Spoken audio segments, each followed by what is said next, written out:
Sir, ನಾವು ಒಂದಿಷ್ಟು ಪ್ರಶ್ನೆಗಳನ್ನ ಜನರಿಂದ ನಿಮಗೆ ಅಂದ್ರೆ ಅವರ ಅನುಮಾನಗಳನ್ನ ನಿಮ್ಮಲ್ಲಿ ಕೇಳ್ತಾ ಇದ್ರು ಅವರು. ಸರ್, ಸಹಜವಾಗಿ ಈಗ ಈ ಹೊತ್ತಿಗೆ ಏನ್ ನಡೀತಾ ಇದೆ ಈಗ ಈ ಒಂದು ಶೋಧ ಕಾರ್ಯಾಚರಣೆ, ಆ ಶೋಧ ಕಾರ್ಯಾಚರಣೆ ಬಗ್ಗೆ ಇನ್ನಷ್ಟು ಡೆಪ್ತ್ ಆಗಿ ನಾವು ಮಾತಾಡೋಣ ಸರ್. ನೋಡಿ, ಒಂದು ಬ್ರೇಕಿಂಗ್ ಬರ್ತಾ ಇದೆ. 4ನೇ ಪಾಯಿಂಟ್ ನಲ್ಲೂ ಕೂಡ ಅಸ್ಥಿ ಪಂಜರ ಸಿಗ್ಲಿಲ್ಲ, ಏನೂ ಸಿಕ್ಕಿಲ್ಲ. ನಿಗೂಢ ವ್ಯಕ್ತಿ ಗುರುತಿಸಿದ್ದ 4ನೇ ಸ್ಥಳದಲ್ಲೂ ಕೂಡ ಏನೂ ಸಿಕ್ಕಿಲ್ಲ ಅನ್ನೋದು 1 ಗಂಟೆಯ ಶೋಧದ ಬಳಿಕವೂ ಕೂಡ ಈ ಕಾರ್ಯಾಚರಣೆಯಲ್ಲಿ 4ನೇ ಪಾಯಿಂಟ್ ನಲ್ಲಿ ಏನೂ ಸಿಕ್ಕಿಲ್ಲ. ಒಟ್ಟು 13 ಪಾಯಿಂಟ್ಗಳನ್ನ ನಿಗೂಢ ವ್ಯಕ್ತಿ ಗುರುತಿಸಿದ್ದ, ಅದರಲ್ಲಿ 4 ಪಾಯಿಂಟ್ ನಲ್ಲಿ ಅಗೆದಾಗಿದೆ, ಏನೂ ಸಿಕ್ಕಿಲ್ಲ. 13 ಪಾಯಿಂಟ್ಗಳಲ್ಲಿ 4 ಪಾಯಿಂಟ್ ಅಗೆದಾಗಿದೆ, ಯಾವುದೇ ಅಸ್ಥಿಪಂಜರ ಇಲ್ಲಿವರೆಗೂ ಸಿಕ್ಕಿಲ್ಲ. 5ನೇ ಪಾಯಿಂಟ್ ಅಗೆಯಲು ಈಗ ಎಸ್ಐಟಿ ಅಧಿಕಾರಿಗಳು ಮುಂದಾಗ್ತಾ ಇದ್ದಾರೆ. 5ನೇ ಪಾಯಿಂಟ್ ನಲ್ಲಿ ಏನಾದ್ರೂ ಅವಶೇಷಗಳು ಸಿಗುತ್ತಾ ಅಥವಾ ಕಳೆಬರಹಗಳು ಸಿಗುತ್ತಾ ಅನ್ನೋದನ್ನ ನೋಡಬೇಕಾಗಿದೆ. ಈ ಹೊತ್ತಿಗೆ ಆ ನಿಗೂಢ ವ್ಯಕ್ತಿ ತೋರಿಸಿದಂತಹ 4ನೇ ಪಾಯಿಂಟ್ ಅನ್ನು ಕೂಡ ಅಗೆದಾಗಿದೆ. ಒಟ್ಟು 13 ಜಾಗಗಳನ್ನ ಆತ ಹೇಳಿದ್ದ. ಮಂಜುನಾಥ್ ಅಂತೇಳಿ ಒಬ್ರು ಕರೆ ಮಾಡಿದ್ದಾರೆ ಕಲಬುರಗಿಯಿಂದ. ಮಂಜುನಾಥ್ ಅವರೇ, ನಮಸ್ಕಾರ. ನಮಸ್ಕಾರ ಸರ್. ನಮ್ಮ ಜೊತೆಲಿ ವಿಧಿವಿಜ್ಞಾನ ತಜ್ಞರಿದ್ದಾರೆ ದಿನೇಶ್ ರಾವ್. ಅವ್ರ ಜೊತೆಲಿ ತಮ್ಮ ಪ್ರಶ್ನೆಗಳು ಏನೇ ಇದ್ರು ಕೇಳಬಹುದು. Dinesh sir, please. ಸರ್ ನಮಸ್ಕಾರ. ನಮಸ್ಕಾರ ಸರ್, ಈಗ ಪ್ರತಿಯೊಂದು ಮಾಧ್ಯಮದಲ್ಲಿ ನಾನು ನೋಡ್ತಾ ಇದ್ದೀನಿ ಇದರ ಬಗ್ಗೆ, ಈ ಧರ್ಮಸ್ಥಳದ ಬಗ್ಗೆ.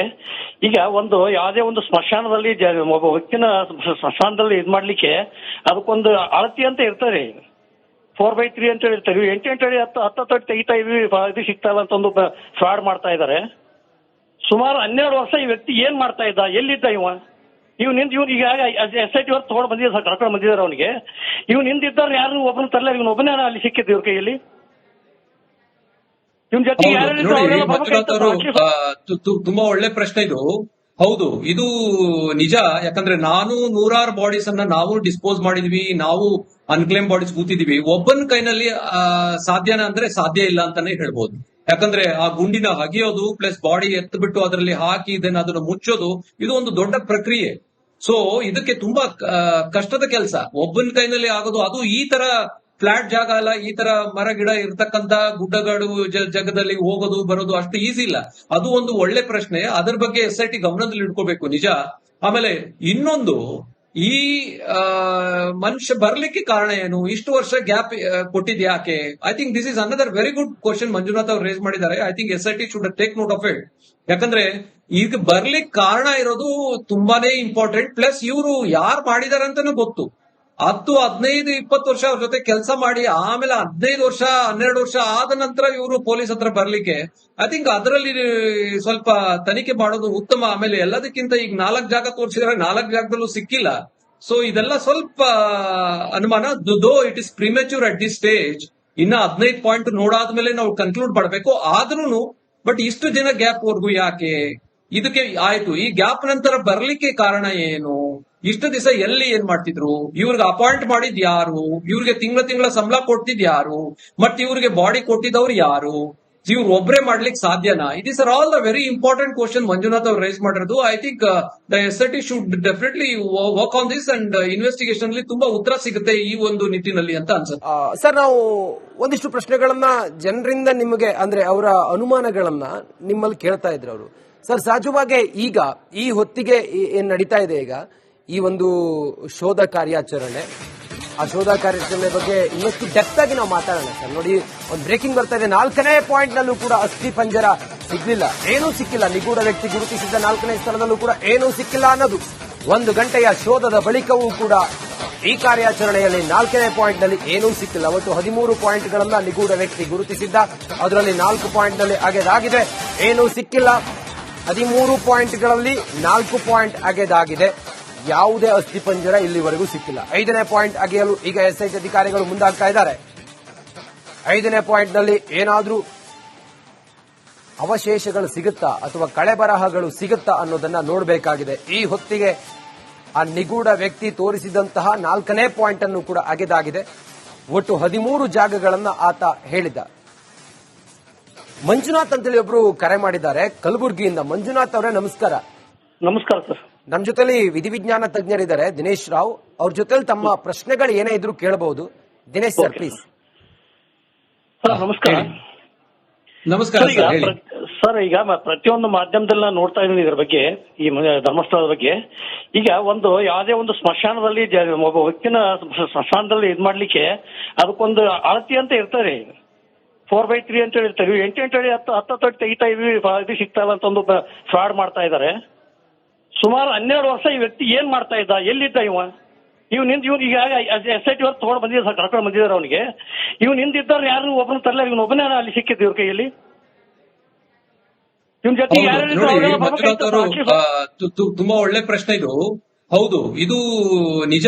ಯಾಕಂದ್ರೆ ನಾನು ನೂರಾರು ಬಾಡೀಸ್ ಅನ್ನ ನಾವು ಡಿಸ್ಪೋಸ್ ಮಾಡಿದ್ವಿ, ನಾವು ಅನ್ಕ್ಲೇಮ್ ಬಾಡೀಸ್ ಕೂತಿದೀವಿ. ಒಬ್ಬನ ಕೈನಲ್ಲಿ ಸಾಧ್ಯನ ಅಂದ್ರೆ ಸಾಧ್ಯ ಇಲ್ಲ ಅಂತಾನೆ ಹೇಳ್ಬೋದು. ಯಾಕಂದ್ರೆ ಆ ಗುಂಡಿನ ಹಗಿಯೋದು ಪ್ಲಸ್ ಬಾಡಿ ಎತ್ಬಿಟ್ಟು ಅದರಲ್ಲಿ ಹಾಕಿ ದೆನ್ ಅದನ್ನ ಮುಚ್ಚೋದು, ಇದು ಒಂದು ದೊಡ್ಡ ಪ್ರಕ್ರಿಯೆ. ಸೊ ಇದಕ್ಕೆ ತುಂಬಾ ಕಷ್ಟದ ಕೆಲಸ, ಒಬ್ಬನ ಕೈನಲ್ಲಿ ಆಗೋದು. ಅದು ಈ ತರ ಫ್ಲಾಟ್ ಜಾಗ ಅಲ್ಲ, ಈ ತರ ಮರ ಗಿಡ ಇರ್ತಕ್ಕಂತ ಗುಡ್ಡಗಾಡು ಜಾಗದಲ್ಲಿ ಹೋಗೋದು ಬರೋದು ಅಷ್ಟು ಈಸಿ ಇಲ್ಲ. ಅದು ಒಂದು ಒಳ್ಳೆ ಪ್ರಶ್ನೆ, ಅದ್ರ ಬಗ್ಗೆ SIT ಗಮನದಲ್ಲಿ ಇಟ್ಕೋಬೇಕು, ನಿಜ. ಆಮೇಲೆ ಇನ್ನೊಂದು, ಈ ಮನುಷ್ಯ ಬರ್ಲಿಕ್ಕೆ ಕಾರಣ ಏನು, ಇಷ್ಟು ವರ್ಷ ಗ್ಯಾಪ್ ಕೊಟ್ಟಿದ್ ಯಾಕೆ?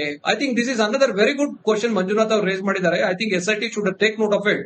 ಯಾಕಂದ್ರೆ ಈಗ ಬರ್ಲಿಕ್ಕೆ ಕಾರಣ ಇರೋದು ತುಂಬಾನೇ ಇಂಪಾರ್ಟೆಂಟ್. ಪ್ಲಸ್ ಇವರು ಯಾರು ಮಾಡಿದಾರೆ ಅಂತಾನು ಗೊತ್ತು. 10, 15, 20 ವರ್ಷ ಅವ್ರ ಜೊತೆ ಕೆಲಸ ಮಾಡಿ ಆಮೇಲೆ 15 ವರ್ಷ 12 ವರ್ಷ ಆದ ನಂತರ ಇವರು ಪೊಲೀಸ್ ಹತ್ರ ಬರ್ಲಿಕ್ಕೆ, ಐ ಥಿಂಕ್ ಅದರಲ್ಲಿ ಸ್ವಲ್ಪ ತನಿಖೆ ಮಾಡೋದು ಉತ್ತಮ. ಆಮೇಲೆ ಎಲ್ಲದಕ್ಕಿಂತ ಈಗ 4 ಜಾಗ ತೋರಿಸಿದ್ರೆ 4 ಜಾಗದಲ್ಲೂ ಸಿಕ್ಕಿಲ್ಲ. ಸೊ ಇದೆಲ್ಲ ಸ್ವಲ್ಪ ಅನುಮಾನ. Though it is premature at this stage. ಇನ್ನ 15 ಪಾಯಿಂಟ್ ನೋಡಾದ್ಮೇಲೆ ನಾವು ಕನ್ಕ್ಲೂಡ್ ಮಾಡಬೇಕು. ಆದ್ರೂ ಬಟ್ ಇಷ್ಟು ದಿನ ಗ್ಯಾಪ್ ವರ್ಗು ಯಾಕೆ? ಇದಕ್ಕೆ ಆಯ್ತು, ಈ ಗ್ಯಾಪ್ ನಂತರ ಬರ್ಲಿಕ್ಕೆ ಕಾರಣ ಏನು? ಇಷ್ಟು ದಿವಸ ಎಲ್ಲಿ ಏನ್ ಮಾಡ್ತಿದ್ರು? ಇವ್ರಿಗೆ ಅಪಾಯಿಂಟ್ ಮಾಡಿದ್ ಯಾರು? ಇವ್ರಿಗೆ ತಿಂಗಳ ಸಂಬಳ ಕೊಟ್ಟಿದ್ ಯಾರು? ಮತ್ತೆ ಇವ್ರಿಗೆ ಬಾಡಿ ಕೊಟ್ಟಿದ್ದವ್ರು ಯಾರು?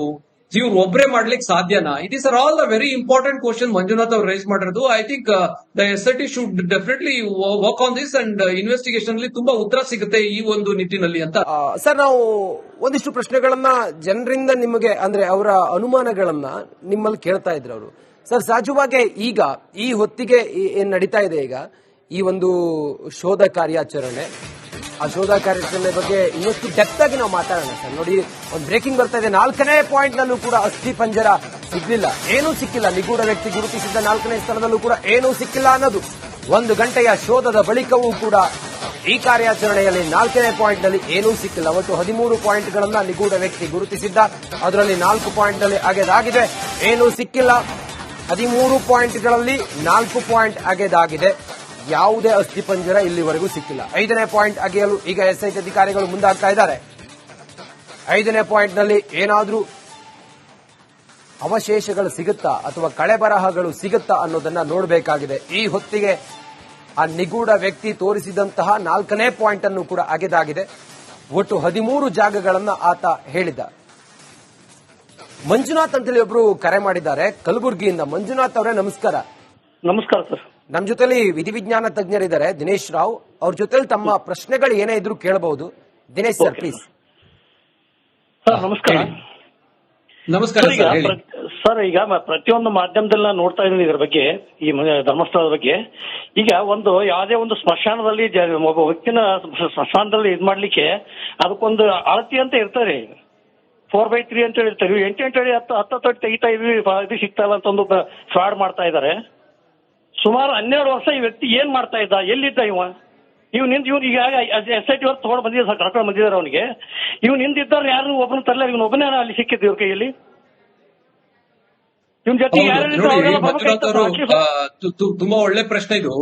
ಹೌದು, ಇದು ನಿಜ. ಯಾಕಂದ್ರೆ ನಾನು ನೂರಾರು ಬಾಡೀಸ್ ಅನ್ನ ನಾವು ಡಿಸ್ಪೋಸ್ ಮಾಡಿದ್ವಿ, ನಾವು ಅನ್ಕ್ಲೇಮ್ ಬಾಡೀಸ್ ಕೂತಿದೀವಿ. ಒಬ್ಬನ ಕೈನಲ್ಲಿ ಸಾಧ್ಯನ ಅಂದ್ರೆ ಸಾಧ್ಯ ಇಲ್ಲ ಅಂತಾನೆ ಹೇಳ್ಬೋದು.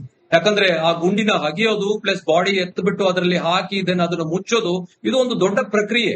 ಸೊ ಇದಕ್ಕೆ ತುಂಬಾ ಕಷ್ಟದ ಕೆಲಸ, ಒಬ್ಬನ ಕೈನಲ್ಲಿ ಆಗೋದು. ಅದು ಈ ತರ ಫ್ಲಾಟ್ ಜಾಗ ಅಲ್ಲ, ಈ ತರ ಮರ ಗಿಡ ಇರ್ತಕ್ಕಂತ ಗುಡ್ಡಗಾಡು ಜಾಗದಲ್ಲಿ ಹೋಗೋದು ಬರೋದು ಅಷ್ಟು ಈಸಿ ಇಲ್ಲ. ಅದು ಒಂದು ಒಳ್ಳೆ ಪ್ರಶ್ನೆ, ಅದ್ರ ಬಗ್ಗೆ SIT ಗಮನದಲ್ಲಿ ಇಟ್ಕೋಬೇಕು, ನಿಜ. ಆಮೇಲೆ ಇನ್ನೊಂದು, ಈ ಮನುಷ್ಯ ಬರ್ಲಿಕ್ಕೆ ಕಾರಣ ಏನು, ಇಷ್ಟು ವರ್ಷ ಗ್ಯಾಪ್ ಕೊಟ್ಟಿದ್ ಯಾಕೆ? I think this is another very good question Manjunath ಅವ್ರು ರೇಸ್ ಮಾಡಿದ್ದಾರೆ. I think SIT should take note of it. ಯಾಕಂದ್ರೆ ಈಗ ಬರ್ಲಿಕ್ಕೆ ಕಾರಣ ಇರೋದು ತುಂಬಾನೇ ಇಂಪಾರ್ಟೆಂಟ್. ಪ್ಲಸ್ ಇವರು ಯಾರು ಮಾಡಿದಾರೆ ಅಂತಾನು ಗೊತ್ತು. 15, 20 ವರ್ಷ ಅವ್ರ ಜೊತೆ ಕೆಲಸ ಮಾಡಿ ಆಮೇಲೆ 15 ವರ್ಷ 12 ವರ್ಷ ಆದ ನಂತರ ಇವರು ಪೊಲೀಸ್ ಹತ್ರ ಬರ್ಲಿಕ್ಕೆ ಐ ಥಿಂಕ್ ಅದರಲ್ಲಿ ಸ್ವಲ್ಪ ತನಿಖೆ ಮಾಡೋದು ಉತ್ತಮ. ಆಮೇಲೆ ಎಲ್ಲದಕ್ಕಿಂತ ಈಗ 4 ಜಾಗ ತೋರಿಸಿದ್ರೆ 4 ಜಾಗದಲ್ಲೂ ಸಿಕ್ಕಿಲ್ಲ. ಸೊ ಇದೆಲ್ಲ ಸ್ವಲ್ಪ ಅನುಮಾನ. Though it is premature at this stage. ಇನ್ನ 15 ಪಾಯಿಂಟ್ ನೋಡಾದ್ಮೇಲೆ ನಾವು ಕನ್ಕ್ಲೂಡ್ ಮಾಡಬೇಕು. ಆದ್ರೂ ಬಟ್ ಇಷ್ಟು ದಿನ ಗ್ಯಾಪ್ ವರ್ಗೂ ಯಾಕೆ? ಇದಕ್ಕೆ ಆಯ್ತು, ಈ ಗ್ಯಾಪ್ ನಂತರ ಬರ್ಲಿಕ್ಕೆ ಕಾರಣ ಏನು? ಇಷ್ಟು ದಿವಸ ಎಲ್ಲಿ ಏನ್ ಮಾಡ್ತಿದ್ರು? ಇವ್ರಿಗೆ ಅಪಾಯಿಂಟ್ ಮಾಡಿದ್ ಯಾರು? ಇವ್ರಿಗೆ ತಿಂಗಳ ಸಂಬಳ ಕೊಡ್ತಿದ್ ಯಾರು? ಮತ್ತೆ ಇವ್ರಿಗೆ ಬಾಡಿ ಕೊಟ್ಟಿದ್ದವ್ರು ಯಾರು? ಇವ್ರು ಒಬ್ರೇ ಮಾಡ್ಲಿಕ್ಕೆ ಸಾಧ್ಯನಾ? It is all the very important question Manjunath ಅವ್ರು ರೈಸ್ ಮಾಡಿರೋದು. I think the SIT should definitely work on this and investigation ಅಲ್ಲಿ ತುಂಬಾ ಉತ್ತರ ಸಿಗುತ್ತೆ ಈ ಒಂದು ನಿಟ್ಟಿನಲ್ಲಿ ಅಂತ ಅನ್ಸುತ್ತೆ.